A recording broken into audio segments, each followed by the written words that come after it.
உலகத்துல எவனுமே அணை கட்டுறதுக்கு முன்னாடி அந்த அணையை எப்படி கட்டியிருக்கான்னு மட்டும் பாருங்க. அணை கட்டவில்லை, தடுப்பணை கட்டினான். பாருங்க, கல்லணை தடுப்பணை கட்டினான். அந்த முறைதான் சிறந்த நீர் மேலாண்மை முறை. தடுத்து தனக்கு வேண்டிய நீரை தேக்கி கொண்டு அப்படி அடுத்த இடத்துக்கு விட்டுருவான். அது ஓவர் ஃப்ளோ ஆகி மேடேறி மற்ற பகுதிக்கு போயிடும். அங்க பாருங்க எப்படி கட்டியிருக்கான்னு பாருங்க.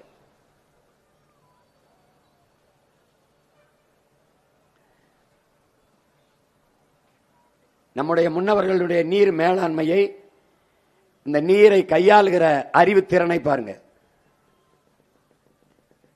எப்படி கட்டியிருக்கான்னு பாருங்க. 1800 ஆண்டுக்கு முறை, ஒரு ஆண்டுக்கு முன்னாடி கட்டியிருக்கான். இந்த முறை எப்படி? இந்த பாருங்க, மாடு கண்ணுக்குட்டிக்கு தான் பால் கறக்குது, நமக்கு இல்ல, நமக்கு இல்ல. ஆனா நமக்கு என்ன பாடத்திட்டத்தில் இருக்கு? காகம் காக்கை பாட்டியின் வடையை திருடி விட்டது. பாருங்க, திருடுது. பசு நமக்கு பால் தரும், இதான் நம்ம படிச்சிருக்கோம். நீங்களும் படிச்சிருக்கீங்க, நான் படிச்சிருக்கேன். பசு நமக்கு தரல, காக்க திருடின மாதிரி நாமளும் திருடுறோம். திருடுறோம் பாருங்க, திருடுறோமா?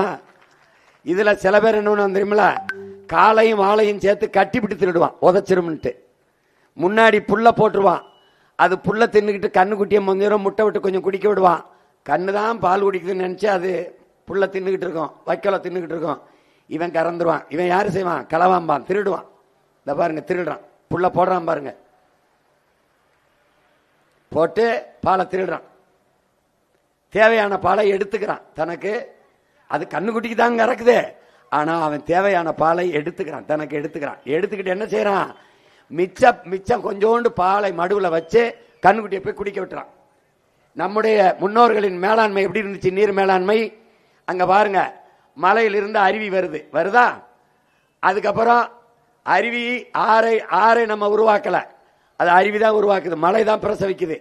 ஆறுல இருந்து என்ன ஆகுது பாருங்க, ஏரி, அதை நம்ம வெட்டினோம். கண்மாய், அதை நம்ம வெட்டினோம். கரணை, அதை நம்ம வெட்டினோம். இப்ப பாத்தீங்கன்னா பள்ளிக்கரணை, பிக்கங்கரணை, அதெல்லாம் ஏரி தான், நீர்த்தேக்கம் தான். தாங்கல், வேடந்தாங்கல், பழவந்தாங்கல் சென்னையில, அதெல்லாம் நீர்த்தேக்கம் தான். ஏந்தல், அதுக்கப்புறம் ஊரணி, குளம், குட்டை, இதெல்லாம் நம்ம வெட்டினோம். ஆறை நம்ம உருவாக்கல. அந்த அதுல என்ன பண்டை தமிழனுடைய நீர் மேலாண்மை முறை என்ன?